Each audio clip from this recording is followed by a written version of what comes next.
225쪽을 피십시오. 제 13품, 그러니까 이 지장경이 13품으로 되어 있는데 이 마지막 품입니다. 오늘이 213품을 함께 독송하겠습니다. 그때 세존께서 금빛 팔을 드시어 지장보살 마살의 이마를 어루만지며 이렇게 말씀하셨다. 지장이여 그대의 실력은 불가사의하도다. 그대의 자비도 불가사의하도다. 그대의 지혜도 불가사의하도다. 그대의 변제도 불가사의하도다.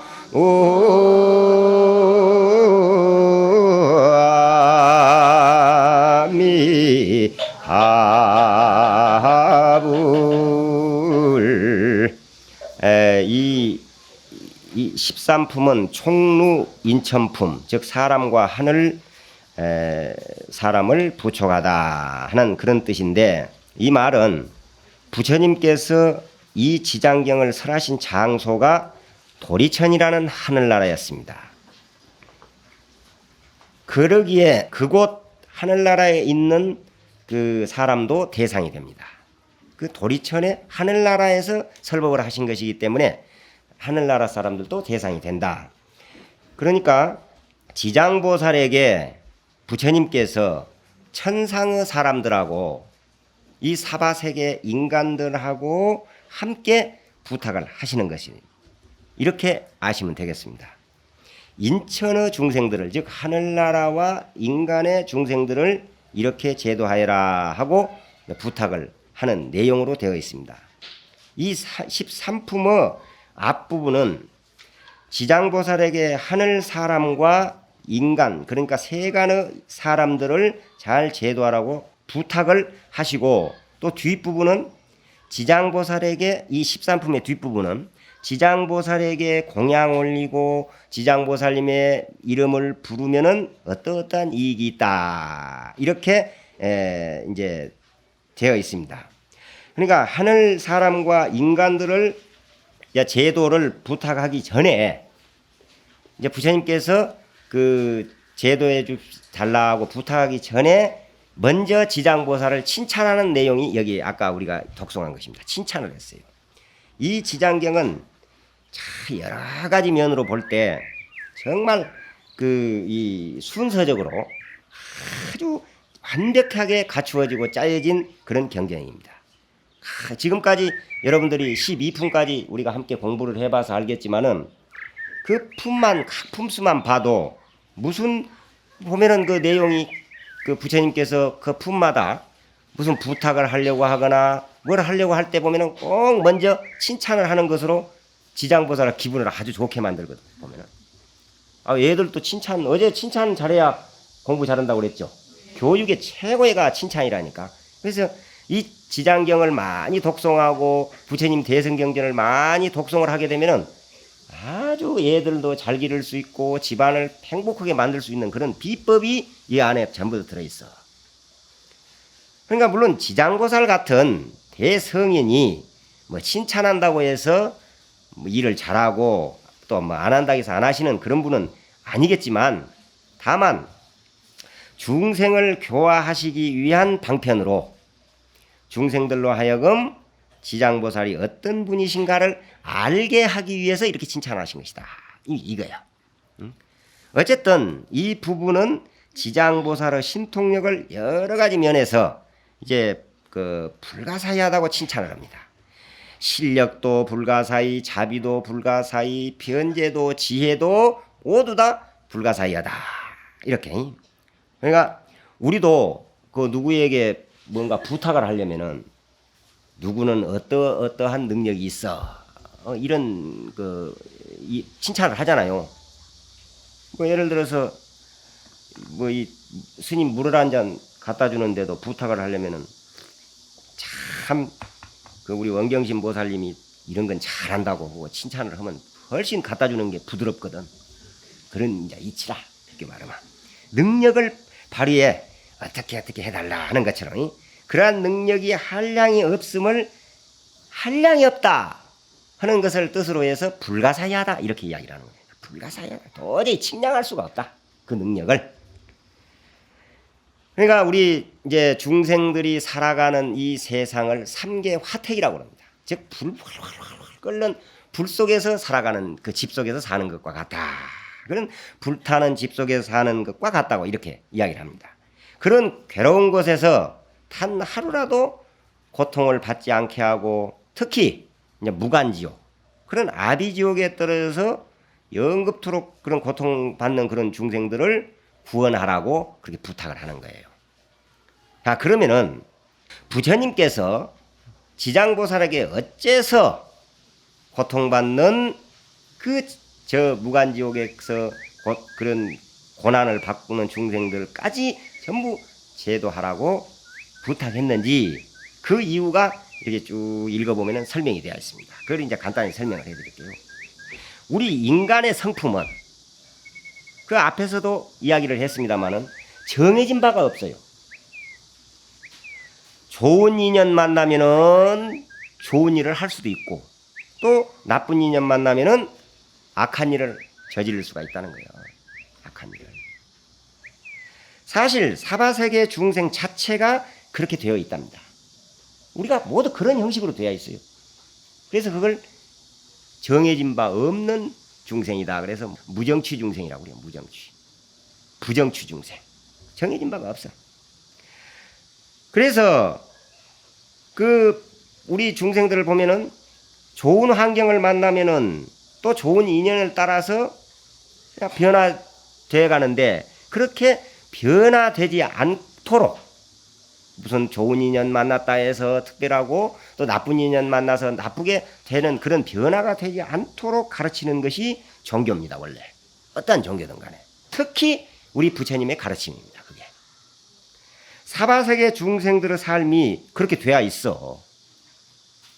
그러면 그렇게 되어 있다고 해서 그냥 정해진 바가 없고 좋은 인연 만나면 좋은 일도 하고 나쁜 인연 만나면 악한 일도 하는 이렇게 되어버렸다고 해서 그대로 놔둘 수 있겠느냐 이 말이야.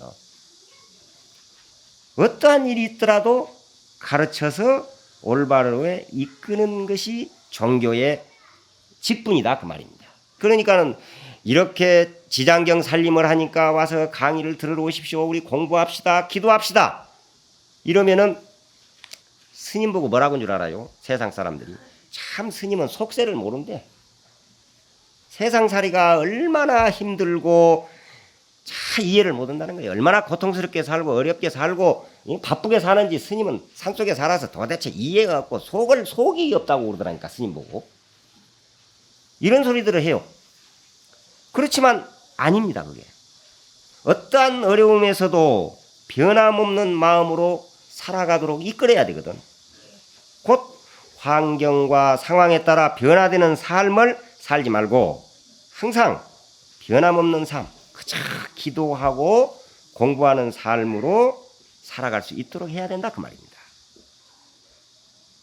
그것이 가르치는 법이 바로 우리 부처님 법이에요. 그러니까 아무리 이 세상이 변한다 하더라도 스님까지 변해서야 되겠어요? 차라리 나는 속이 없는 게 낫겠다 생각을 해요. 그래서 차라리 속이 없고 그게 낫지. 세상이 다 변하고 아무리 바쁘게 살고 공부를 안 하려고 한다고 해서 스님도 같이 타협해서 그래요. 바쁘시니까 그러면 오지 마시오 할 수는 없잖아요. 바빠도 와야 됩니다. 그건 핑계입니다. 이런 소리를 하고 억지를 부리는 거지. 나라도 해야지 누가 할 거예요. 그래서 계속 공부를 하자고 이렇게 이야기를 하는 겁니다. 어쨌든 우리들의 삶이 운명적으로 정해져 있다 해서 그대로 두어버려서는 안 된다는 거죠. 앞에서 분명히 이야기했지 않습니까? 좋은 인연 만나면은 좋은 사람이 될 수가 있다. 그러니까 착한 일을 하면은 좋은 과보를 받고 지옥 갈 짓 하니까 지옥 가고 천상 갈 일을 하니까 천상에 태어나고 극락에 갈 일을 하니까 극락에 태어나더라는 거예요. 그러면 이렇게 놓고 볼 때 부처 될 일을 하면은 반드시 부처가 된다는 딱 해답이 나오는 겁니다. 이게 나와. 이와 같이 지장보살 당신도 세상이 어렵지만은 하늘과 인간은 무리 중 누구라도 불법 가운데 즉 올바른 법으로 염불하고 조금이라도 착한 일을 하거든 아까 말한 실력도 불가사의, 자비도 불가사의, 지혜도 변제도 불가사의한 그 불가사의한 신통력을 베풀어서 성불하고자 하는 마음을 그런 갖도록 그 마음에서 물러나지 않도록 일주일간 이번에는 정말 조상을 위해서 우리 가정을 위해서 모든 사람들을 위해서 내 이웃을 위해서 기도를 해야 되겠다. 또 이번에 참 지장경을 일주일간 계속 강의받는 일이 얼마나 이런 인연 만나기가 어렵느냐. 원을 한번 세워서 공부를 해야 되겠다 하고 나왔습니다. 그러면 나왔다 안 나왔다 한 분도 있겠지만 많이 나오셨어요. 그거는 지장보살님 덕택이요. 지장보살님이 그 변하지 않도록 그 마음이 처음에 먹었던 마음이 변함이 없도록 그렇게 신통력을 베풀어 주신 그 가피력을 입은 분들은 결석 한번 안 오고 오신 거예요. 그럼 결석 한번 안 오신 분은 아마 굉장히 좋겠어. 그리고 또 악도에 떨어지려고 지옥문에 왔더라도 만약 그 지옥문까지 이렇게 왔는데 그 중생들 중에서 혹시 불보살의 명호를 부르고 이 지장경의 한 구절만 독송하면은 그대의 신통으로 지옥문을 부수고라도 천도를 해라 이렇게 부탁을 했어요. 그러니 이 지장보살 한번 부르는 그 지장경 한번 독송하는 이 공덕이 얼마나 엄청납니까? 여러분들의 조상은 여러분들의 선망부모는 오늘 이제 회양이지만은 지금 보이는가 모르겠네. 이 앞에서 막 좋아가지고 춤을 버렁버렁 치고 있네. 지금 보니까 좋아서 막 지금 극락으로 올라간다고. 너희들 덕택에 너희들이 지장 기도를 잘해주고 지장경을 가르쳐주어서 내가 이렇게 훨훨 천도가 돼서 올라간다. 이렇게 좋아가지고 막 이런다. 이것이 모두가 다 지장보살님 덕택이다 이 말입니다. 자, 230쪽을 펴보세요. 현재와 미래의 천인 우리를 은근히 그때께 붙여가노니 그 큰 신통력과 방편으로 악도에 빠지지 말게 할지니라나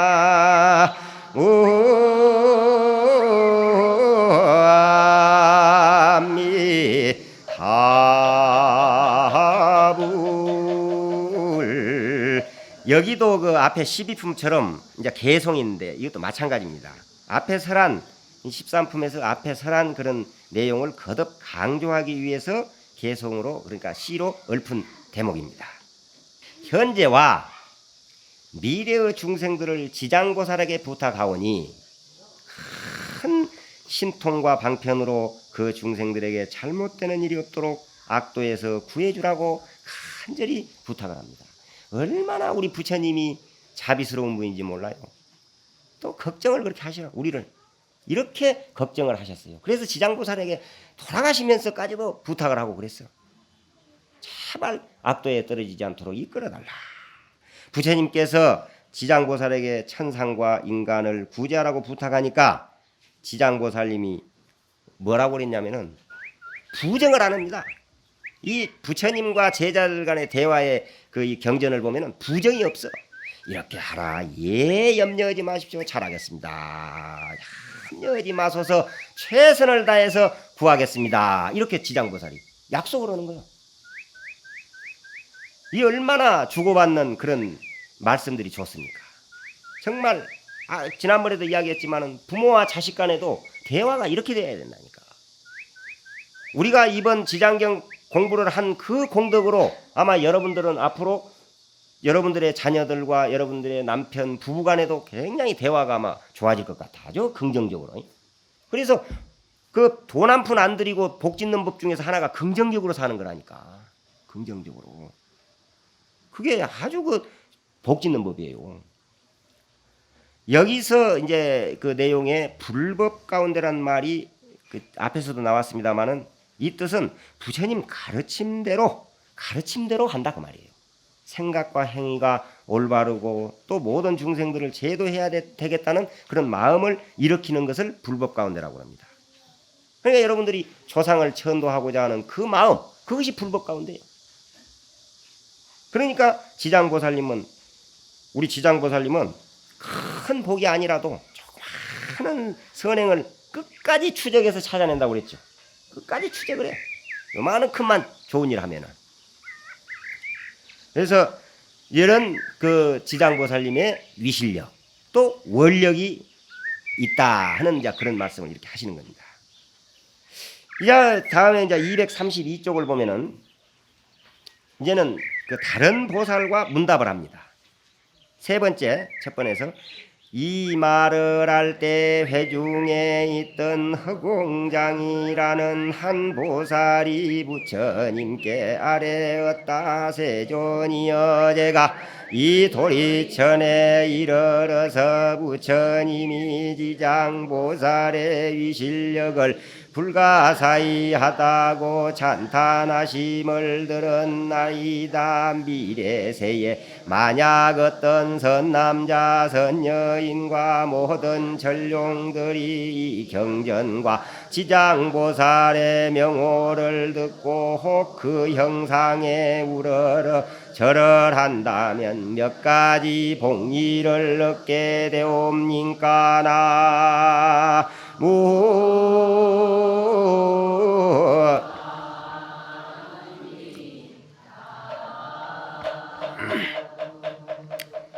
이제 여기서부터는 이제 허공장 보살이라는 보살이 이제 묻는 거예요. 부처님한테.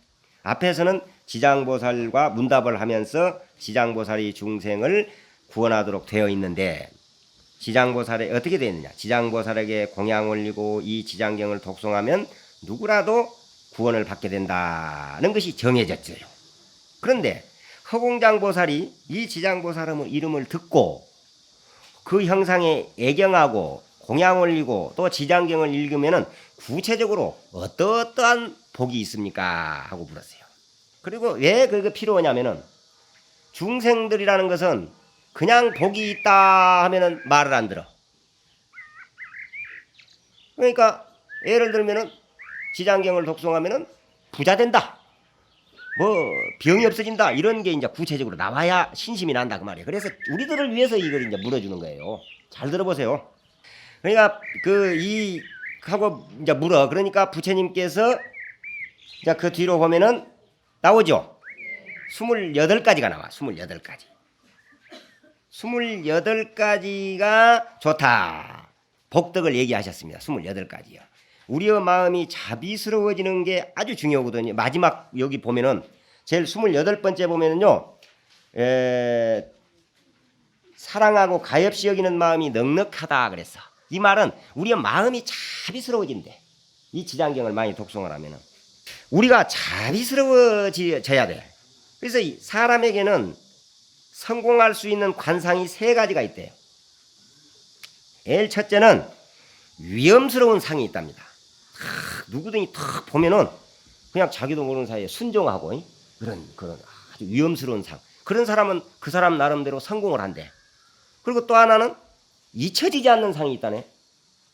어때요, 여러분들? 스님 관상을 딱 보니까 어떤 상이겠어? 잊혀지지 않는 상이래. 한 번 딱 보면은 그냥 안 잊어버려. 그러니까 안 지나서나 그냥 당신 생각이 이제 되어버린 거지. 잊혀지지 않는, 이 사람도 그 사람 나름대로 성공을 한답니다. 근데 3번째는 자비스러운 상이 있다는 거예요. 자비스러운 상. 그러니까 그 자비스러운 상은 한 번 보면은 그냥 마음이 흐뭇하고 편안하고 그래요. 그러니까 그 역사적으로 그 미인이 셋이 있었는데 양귀비하고 저 반소하고 부처님 당시 때 바수밀다하고 이렇게 3 미인이 있었거든요. 그런데 양귀비는 얼마나 예쁘더니 그냥 멀쩡한 사내 놈이 양귀비만 봐버리면 미쳐버려. 멀쩡했던 게 미쳐버린다니까. 보기만 하면 미쳐버리는 거예요. 확 돌아버리는 거예요, 완전히. 그렇게 이제 있어. 그런데 이 판나라 때 조씨 집안에 시집가서 살았던 조가녀라는 반소라는 여인은 미친 놈도 가서 봐버리면 나서버려, 병이. 미친 사람도 병든 사람도 가서 반소만 딱 보면 얼굴이 났어. 그냥 그 얼굴만 한번 봐도 병이 다 나서 그랬어요. 그러니 누가 더 미인입니까? 반소가 예쁜 것과 더의 미인이죠. 그런데 세상 사람은 반소는 잘 모르거든. 모르는 사람들 많죠. 모르면 모른다고 그래. 그런데 양귀미 모르는 사람은 없거든. 세상이 그만큼 돌아가고 있다는 거야. 올바르지 못하다 그 말이야. 그 다음에 부처님 당시 때 이 바수밀다라는 여인은 얼마나 자비스럽더니 그 바수밀다 그 여인만 보면은 모든 소원이 다 이루어져 버려요. 아무리 괴로운 것도 마음이 편안해. 부처님 앞에 온 것과 똑같이 되어버렸다는 거예요. 이랬다는 겁니다. 그래서 자비스러운 얼굴이 굉장히 중요합니다. 자비스러운. 그래서 여러분들이 그 사위 얻고 며느리 얻는데도 제일 중요한 것을 도대체 저기 착하게 생겼는가 그것도 보잖아요. 자비스럽지 않고 악독한 것 사위 얻어나 봐. 뭔 꼴이 되겠는가. 평생 고통이지. 악독한 사람 얻어놓으면 보면 자비스럽고 그냥 자기도 모르는 사이에 마음이 편안해진 이런 삶. 이게 중요하다는 거예요. 그래서 이렇게 28가지가 쭉 나왔습니다. 이건 읽어보면 돼요. 이렇게 된단 말이야. 이제 그 다음에 238쪽을 한 장을 넘겨보면은 이제 그 다음에는 7가지가 나와요. 앞에서 28가지와 여기 7가지의 차이가 무엇인가? 요걸 조금 또 알아야 되거든. 앞에 28가지는 무엇이고 여기서 나오는 7가지는 무엇이냐는 거죠. 앞에 28가지는 선남자 선여인, 즉 우리 인간들이 우리 사람들이 지장보살께 예배 공양하고 또 지장경을 독송하면 이루어지는 이게 종류이고 앞에 28가지는 우리 인간들이 이루어지는 거예요. 그리고 여기 7가지는 그 대상이 하늘사람, 용, 귀신들입니다. 그러니까 우리 돌아가신 영가들이요. 우리 사람이 아니고 우리 눈으로는 보이지 않는 그런 세계의 그런 영혼들을 위해서 7가지 이익을 말씀을 해놓은 것이에요. 그러니까 우리 인간의 이익과 하늘 사람들의 이익에 대한 것이라고 이렇게 이 차이점을 생각하시면 되겠어요. 자, 여기 하늘 사람으로 대상으로 한 이익 중에 5번째를 보면은 본 원력이 더 커짐이요. 그러니까 처음 낸 원이 그대로 유지돼 간다 그 말입니다. 근데 사람은 처음 냈던 마음이 그대로 유지되기가 지극히 어렵거든요. 처음에는 그렇게 기도도 열심히 하다가 나이가 먹고 절에를 많이 다닐수록 더 잘해야 될 건데 1년 달라 2년 달라 3년 달라 자꾸 달라져 버린다니까. 그만큼 자꾸 신심이 터져야 됩니다. 근데 지장경을 독송하고 지장기도를 하게 되면은 그런 처음에 낸 마음이 영원히 변함이 없다 이 말이에요. 그러니까 그 보현행원품에도 보면은 중생이 다하고 중생이 업이 다하고 허공이 다하더라도 나의 원은 없어지지 않는다고 그렇게 했습니다. 그 정도로 그 원이 없어지지 않는다는 거예요. 그 처음 세운 서원 그것이 신심입니다. 처음 낸 마음이 신심이에요. 이 신심은 가장 중요한 것이 뭐냐면은 실천하는 데 있어. 그래서 신심이라고 해. 즉 수행하는 대로 수행하는 대로. 그래서 지장보살님께서는 중생을 제도하는데 그 원을 세웠는데 중생을 제도하는 것이 아무리 힘들고 괴로워도 싫어하거나 피곤해하지 않는다고 우리가 앞에서 배웠지 않습니까? 절대 그런 법이 없다는 거예요. 그만큼 이게 원이 줄어들들 안 해요. 예를 들면은 지장기도를 하면서 어디서라도 집에서든 절에서든 어디서라도 하루에 108회를 하겠다 이렇게 원을 세웠습니다. 또 이 앞에 지금 쌀자루 왔죠. 그 전에 스님이 그런 이야기를 했거든. 매일 부처님한테 공양 올리는 마음으로 밥할 때마다 쌀을 그냥 비닐로 봉다리보다는 비단자루로 만들어서 거기다 꼭 부처님한테 먼저 공양 올리는 마음으로 모아라. 그래서 갖다 놓으라고 그랬거든. 그런데 처음에 한 3일은 잘해요. 참 스님 말씀이 그래 그게 진짜 기도야. 이런 훌륭한 기도가 없어 했는데 하다 보면 어떻게 깜빡하다 보니까 한 3일 못 넣어 그러면 3숟가락 넣어버리고 한 번에 3컵 넣는단 말이요. 3일치 못 넣은 거. 그 다음에 어떻게 하다 보면 열흘 못 넣어 그러면 그냥 10컵 한 번에 넣어버리고 그러다 나중에 흐지부지 해가지고 결국에 없어. 지금 숫자가 한 200개는 넘어 돼야 되거든. 이게 몇 개 안 되잖아요. 그것은 그만큼 자꾸 신심이 떨어지는 것이요. 그러니까 오늘부터서라도 우리가 매일 다른 건 못하더라도 부처님께 공양 올리는 마음은 하루에 한 번만이라도 생각을 하자 이거야. 그래서 이 세상에서 가장 불행한 사람은 실현당한 사람도 아니요, 병든 사람도 아니요, 또 가난한 사람도 아니고 죽는 사람도 아니랍니다. 잊혀진 여인, 잊혀진 사람이 가장 불행한 사람이라는 거예요. 잊혀진 여인은 우리가 우리 조상을, 우리 부처님을 잊혀진 사람은 만들지 않아야 될 것 아닙니까? 그래서 스님도 어떻게 보면 스님 된 게 우리 어머니를 안 잊어버리려고 되었는지도 몰라요. 우리 세상에 나를 낳아주시고 길러주신 우리 어머니, 그 부모가 얼마나 그 은혜가 한량이 없습니까? 그 은혜에 보답하는 길은 불행한 사람은 만들지 않아야 되겠다는 생각을 한 거지. 그러면 어떻게 해야 되냐? 잊혀진 여인은 안 되게 해야 되겠다. 그러면 스님이 딱 되놓으니까 새벽마다 기도하면서 새벽마다 예불 하면서 예불 끝에 꼭 축원하죠. 축원에 꼭 선망부모를 합니다. 성만부모, 광급, 선방부모, 소작지제업 죄를 지은 것을 다 소멸해서 극락왕생해 주십사 하고 하루에 한 번은 꼭 아침 저녁으로 예불을 하니까 하루에 한 번, 두 번은 부모 생각을 하니까 잊혀진 사람을 안 만들잖아요. 여러분들도 그 쌀을 밥을 때마다 하루에 한 번씩 모으면서 부처님을 잊지 않도록 하고 또 나를 낳아준 부모에게 감사하는 마음을 가져야 된단 말이에요. 그래서 이 세상에서 그게 제일 중요한 겁니다. 오늘 우람분절이 그날이요. 바로 내 부모를 잊지 말자. 그 부모가 설사 지옥에 떨어졌다 하더라도 내가 잊지 않고 그런 잊혀지지 않는 여인으로 사람으로 만든다면 불행하지 않으니까 지옥에서 바로 벗어날 수밖에 없는 거예요. 그러나 우리가 잊어버리면 불행하게 되어버려. 그러니 여러분들 오늘 어떻게 이런 날을 그냥 회양하는 것으로 끝나는 것이 아니라 정말 다시는 내 부모를 잊지 않아야 되겠다. 내 조상을 잊지 않아야 되겠다. 또 부처님을 하루에 한 번만이라도 생각해야 되겠다 하는 그런 대원력을 세우는 날이 되어야 된다고. 알으셨죠? 네. 이해가 갑니까? 네. 그러나 그렇게 하기라는 것이 그렇게 쉽지가 않아요.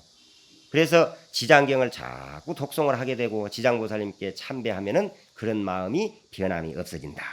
그래서 누구든 자기의 소원을 이루갈 수 있는 것은 처음 낸 마음이 얼마나 지속되느냐에 달려있는 거예요. 처음 기도를 해야 되겠다 하는 그 마음이 얼마나 변함없이 이어가느냐, 이 여기에 달렸다는 거예요. 성공은 바로 학생도 그러잖아요. 공부를 꾸준히 하는 학생이 성공하는 거예요. 그냥 마음 방학 때 봐요. 그놈 그냥 첫날 그 시간표 계획서 써놓은 것 보면은 그놈 그대로 해버리면 일을 내도 큰 일을 냅니다. 그거 참 그 시간표 적어놓은 거 봐. 동그랗게 만들어서 몇 시에 일어나고 몇 시에 공부하고 몇 시에 뭐하고 몇 시에 그 아주 생활 계획표 딱 써놓은 대로 해버리면 일을 내도 큰 일을 내버린다니까. 근데 그렇게 안 되잖아요. 하나도 안 해요. 하나도. 이게 문제예요. 이게 중생이라 그래. 근데 우리 부모부터서 그런 걸 하면서 애들에게 하라고 해야 될 거 아니에요. 그래서 꾸준히 애가 공부하면은 엄마도 쓸데없이 돌아다니면서 희희낙낙 할 일이 아니라 지장경 다 펴놓고 지장경을 독송하는 거예요. 그래야 애가 공부를 잘할 거 아니에요. 따로 무슨 뭐 할 거 뭐 있어. 집에서 다 애 공부하도록 하고 그리고 나는 지장경 다 독송하고 얼마나 멋있어요. 이런 집안에 신장이 찾아가는 것이요. 부처님이 가피를 내려주는 겁니다. 그러지 뭐 애 공부한다고 악만 쓴다고 악만 쓰면 신장이 시끄러워서 못 산다니까. 좋은 일을 해야 합니다. 그래서 그 열심히 공부하면 훌륭한 사람이 되게 돼 있어요. 그 원을 중간에 포기하면 안 되는 거지. 그러면 성공 못해. 그와 같이 부처님과 지장보살을 향한 우리들의 기도도 끝이 없어야 됩니다. 그 원이 줄어들지 않고 점점 커져야 돼. 오늘 좀 그런 마음을 가지세요. 지금까지 설사 조금 회의를 느끼고 신심이 좀 떨어진 분이 있다 하더라도 절대 이건 아주 명심을 하셔야 돼. 앞에 28가지 내용을 보면은 우리하고 가까운 것이 많습니다. 그렇죠? 그 읽어보셨죠? 잠잘 때 꿈자리가 좋다느니, 의식이 풍부하다느니, 이 병이 없어지고 우리 인간의 일상생활 속에서 필요로 하는 그런 복들이 여기에 나왔습니다. 그리고 뒷부분의 7가지는 우리 인간보다는 한 단계 높아. 하늘 사람, 용, 귀신의 생활 속에 필요로 한 복들입니다. 어쨌든 이러한 내용들을 이렇게 구체적으로 설명해서 우리 인간이나 천상 그런 사람들에게 하여금 지장보살의 본 원력을 배워서 그분의 가르침에 따르도록 그렇게 되어 있습니다. 바로 부처님, 지장보살님이 가르쳐 주신 대로 우리가 실천한다면 한량없는 그런 복을, 그런 이익을 얻는다. 자, 모두 합장을 하십시오. 죄무자성 종심기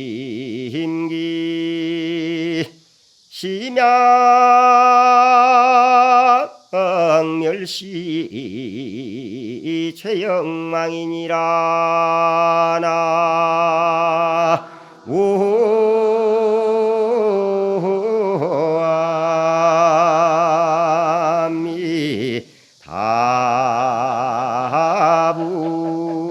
나무아미다불. 그러니까 죄라는 것도 본래 정해진 바가 없다는 거야. 마음에서 전부 일으키는 것이 이 마음에서 일어난다. 마음이 일으켜 그냥.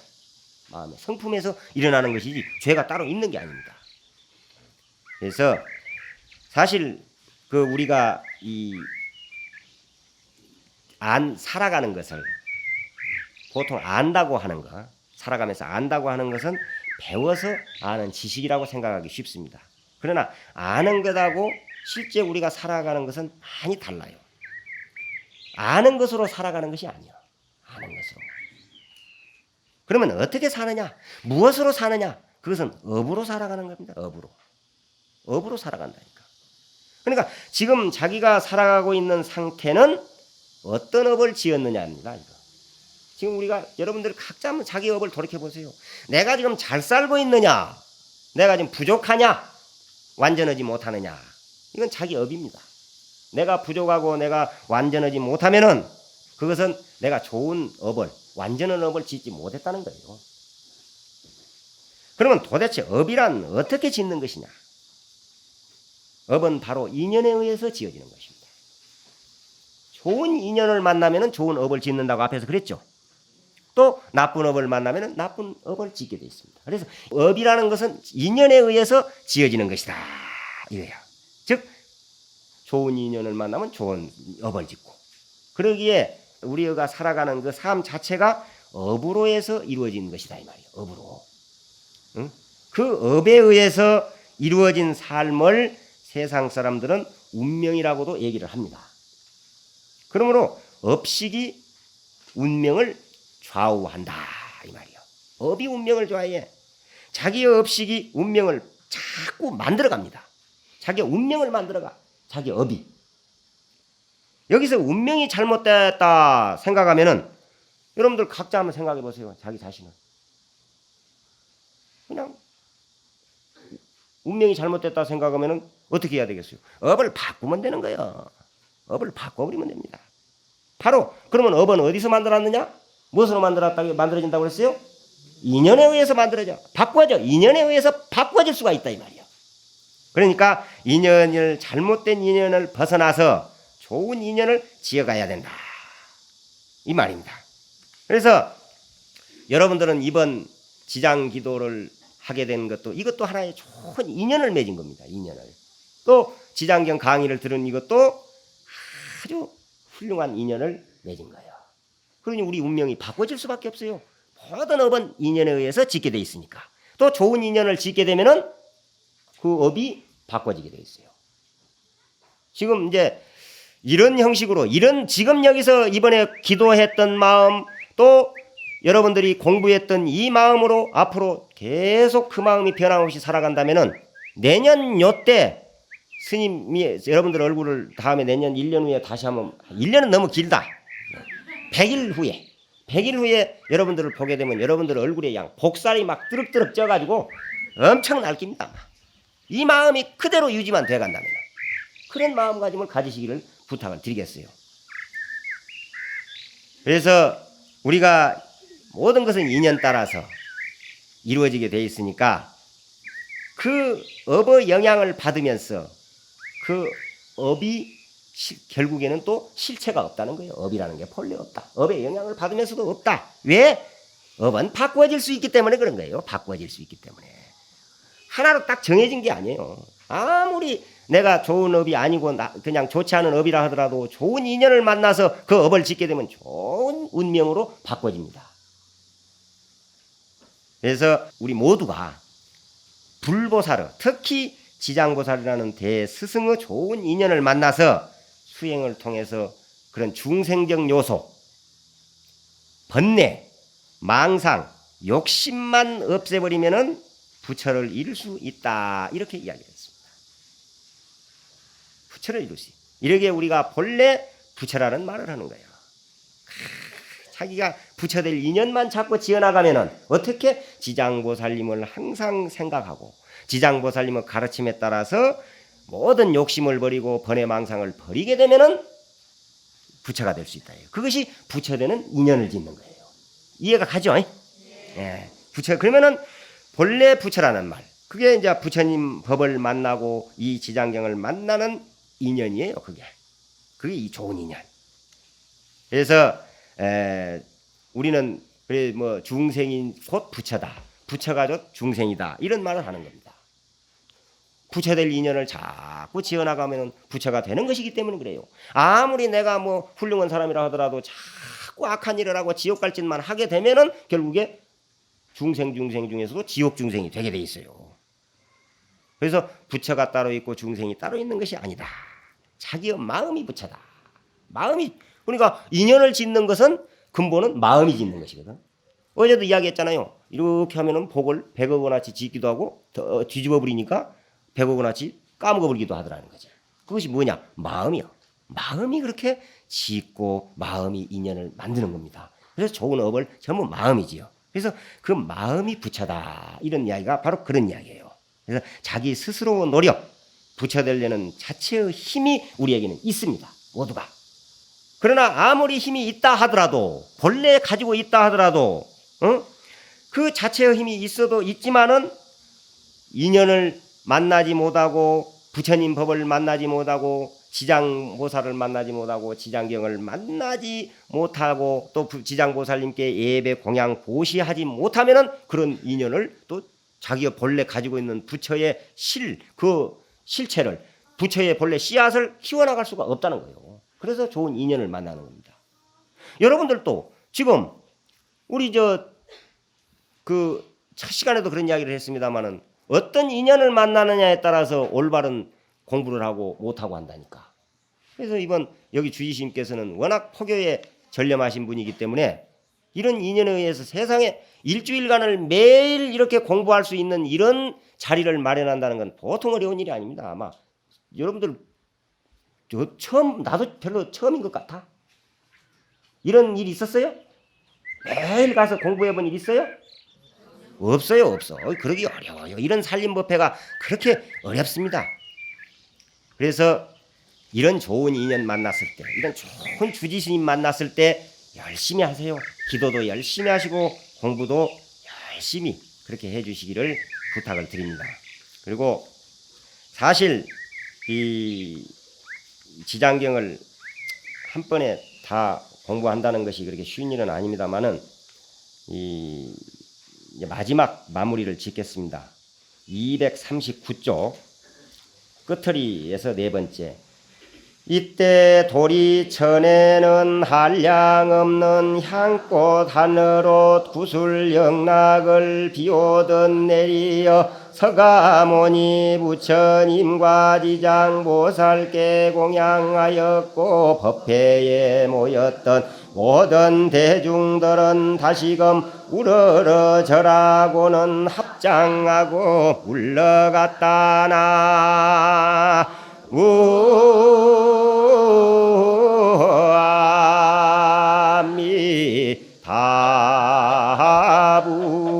아미다불. 이 지장경 13품은 총무 인천품은 하늘과 인간에게 이 지장경, 이렇게 좋은 지장경을 널리 알려라. 그래서 다시는 지장보살께 의지해서 다시는 이런 죄업을 짓지 않도록, 나쁜 업을 짓지 않도록 해라, 이렇게 부탁하는 그런 내용이 13품입니다.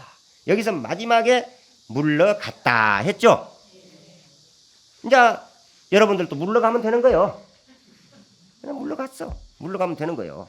우리가 이렇게 부처님 법을 제대로 공부하고 나면은 차츰차츰 차원이 높아지게 됩니다. 이번 지장경 강의를 통해서 조금 높아졌는지 모르겠어. 특히 오늘 상당히 높아졌을 거예요. 이 마지막 부분을 보면은 부처님께서 지장보살을 칭찬하십니다. 한량없는 불보살들이 찬탄을 합니다. 그리고 이 법회에 모인 수많은 대중들이 우러러 합장하고 절하고 물러갔다. 자, 이제 여기서 끝으로 몇 가지만 말씀을 드리겠습니다. 이 모든 경전은 공부할 때 전체적인 내용을 들을 줄 알아야 하거든. 예를 들어 시품에서 부처님과 보살에게 공양 올리되 그 지은 공덕을 법계에 회양하면 그 복덕이 한량이 없다, 이렇게 나왔습니다. 그러니까 점점 공부를 처음보다도 자꾸 향상된 그런 공부를 해왔습니다. 그런데 지장보살님께 공양 올림으로 해서 이러이러한 공덕이 있는 것이다 라는 내용을 들었을 때 바로 앞부품을 생각해야 돼. 공양 올리면 그 공덕으로 복을 받는다 하고 또 지은 공덕을 자기 이익만으로 생각할 것이 아니라 일체 중생들에게 그 공덕을 널리 되돌려서 하게 되면 큰 소원을 받을 수 있다, 원을 이루고 할 수 있다, 이렇게. 그래서 우리가 원하는 소원, 우리가 삶에 있어서 바라는 것을 우리가 할 수 없는 그 어떠한 신비한 것으로 이루어지는 경우가 많이 있습니다. 그것은 우리가 할 수 있는 능력을 넘어선 그 다음 일이라는 거예요. 그러니까 우리가 기도를 해도 뭔가 원을 해도 원할 걸 원해야 된다니까. 그냥 예를 들어서 지장기도를 하러 와서 아이고 지장보살님 제가 바빠서 설거지를 못했습니다. 설거지 이런 원으로는 안 되잖아요. 내가 할 수 없는 일을 해야 된다니까. 내가 할 수 있는 일은 내가 해야 됩니다. 내가 할 수 있는 일은 내가 하고 내가 할 수 없는 일을 부처님과 지장보살님께 부탁을 해야 된다 그 말이야. 무슨 말인지 이해가 가죠? 예. 이거 불교신도 아니면 못 알아듣는다니까. 이런 말 확실히 제대로 알아들어. 이건 내가 할 수 없는 일을 부탁을 해야 돼. 그래서 내가 해야 할 일을 하면서 부처님의 가피를 바라야 된다 그 말입니다. 우리가 해야 할 일은 뭡니까? 부처님을 항상 생각하고 지장보살님께 예배하고 공양하고 지장보살님을 상을 조성해서 모시고 항상 지장보살님 기도를 하는 이 일이 우리가 해야 할 일이요. 내가 해야 할 일은 하지 않고 그냥 바라기만 하면 되겠어? 자식들도 그러잖아요. 부모가 자식은 자식으로서 부모에게 해야 할 일이 있고 부모는 부모대로 자식에게 해야 할 일이 있는 것입니다. 자식은 뭐 해야 할 일이 뭐예요? 제일 첫째, 건강해야 되거든. 두 번째, 착해야 돼. 애들이 자식이 착해야 됩니다. 아들, 딸들이. 그리고 거기다가 하나 더 있으면 더 좋겠죠. 금상첨화로 공부 잘하면 좋지. 이렇게 이것만 잘해봐요. 지 할 일만 잘해버리면 부모는 따로 뭐 해주십시오 할 것이 없다니까. 그대로 다 해줘버리는 거예요. 뼈라도 갈아서 피라도 뽑아서 다 해줘버리는 거예요. 그와 같이 우리 부처님과 지장보살님도 우리가 해야 할 일만 해버리면은 따로 해달라고 할 것이 없어. 여러분들이 여러분들 자녀들에게 따로 해달라고 할 것 없이 자기들이 해야 할 일만 잘해버리면 그냥 온 몸을 다 바쳐서 잘해주듯이 우리 지장보살님도 몸을 다 바쳐서 우리 애를 보살펴주게 되어 있습니다. 이 말 알아듣죠? 이겁니다 바로. 그래서 우리가 모든 것은 그러나 어른이 되기 전에는 어른의 보호를 받듯이 우리도 지장보살님 같은 그런 대원력보살이 되기 전이기 때문에 우리는 어쩔 수 없이 지장보살님이나 부처님의 가호를 받아야 됩니다. 그래서 우리가 이제 지장경 공부를 해서 여러분들은 지장보살이 전부 됐습니다. 이제 우리도 어른이 되면은 어때요? 어린애 때는 어른의 의지에서 살았지만은 어른이 평생 어린애로만 살 거예요? 안 되지. 어른이 딱 돼서 자기도 어린아이를 낳아서 보호하고 길러야 될 것 아닙니까? 이와 같이 우리가 지금까지 지장기도를 하고 지장경 공부를 잘 했으니 이제 우리는 어른이 된 겁니다. 바로 지장보살이 되어버렸어요. 이제는 중생제도를 해야 돼. 우리도 그냥 항상 지장보살님만 의지하고 부처님만 의지하고 살 일이 아니다 이 말이야. 우리도 이제 다른 사람들을 모르는 사람들을 제도해야 되겠다. 이것이 이 13품의 가장 근본적인 취지입니다. 여러분들 모두 알아들으시겠어요? 예, 이겁니다. 바로 우리가 이제 전부 어른이 되었어요. 좀 더 차원이 높아진 거야. 그래서 우리가 불보살의 명호를 부르고 특히 지장보살의 예배하고 찬탄하고 또 공양 올리는 그 일이 우리가 해야 할 일이다. 관음기도나 지장기도 하는 일 바로 그런 것입니다. 이와 같이 어린애가 부모 보호로 보살핌으로 어른이 되듯이 우리의 중생들도 불보살의 가호로 위실력으로 결국에 신통과 지혜를 갖춘 부처를 이룰 수 있는 것입니다. 그동안 여러분들께서 이렇게 하루도 빼지 않고 많은 분들이 나와서 지장경 강의를 이렇게 들어주셔서 더 신심이 나게 제가 열심히 한 것 같습니다. 모두가 다 여러분들 덕택입니다. 그래서 마지막으로 제가 한 가지 부탁을 드리고 싶은 것은 아까도 말했듯이 이런 좋은 인연이 이루어졌을 때, 이런 좋은 인연을 만났을 때 우리가 좀 더 차원 높은 공부를 열심히 해보자 이 말입니다. 그래서 그동안 우리 신앙에 가장 필요한 지장경 공부를 우리는 공부를 했습니다. 가장 우리 생활에 현실 생활에 가장 필요한 경전입니다. 그래서 부디 간절한 신심을 내서 항상 부처님과 지장보살님께 공양하고 기도하고 하는 그런 불제자가 되기를 바랍니다. 그리고 우리 여기 이 중림사에서 모든 이 사회의 안락과 여러분 각자 우리 모두 인간들의 마음의 평화와 또 이 사회가 이 우리 가정이 모두 행복하게 되는 그 일을 바로 이 중림사에서부터 시작이 되도록 바로 부처님 법으로부터 시작이 되도록 우리 함께 노력을 해야 됩니다. 그것이 바로 이제 그 사회교육원, 포항 사회교육원의 건립, 이게 우리 제1차의 목표입니다. 이것이 적게 보면은 아무것도 아닌 것 같아도 크게 보면은 이게 우리 전 세상을 바르게 하고 지옥에 있는 중생들까지 다 제도하는 그 길이라는 것을 여러분들이 각자 마음을 가지시고 우리 함께 노력하고 협력해서 그것이 어서 속히 이루어지도록 열심히 기도하시고 여러분 모두가 다 화주가 되시기를 부탁을 드리겠습니다. 그리고 여러분들 모두 이번 기도와 지장경 강의에서 부처님의 가호와 부처님의 또 지장보살님의 복덕이 여러분들 가정마다 다 무럭무럭 자라나기를 간절히 기원하면서 이번 지장경 강의를 마치겠습니다. 자, 모두 성불하십시오.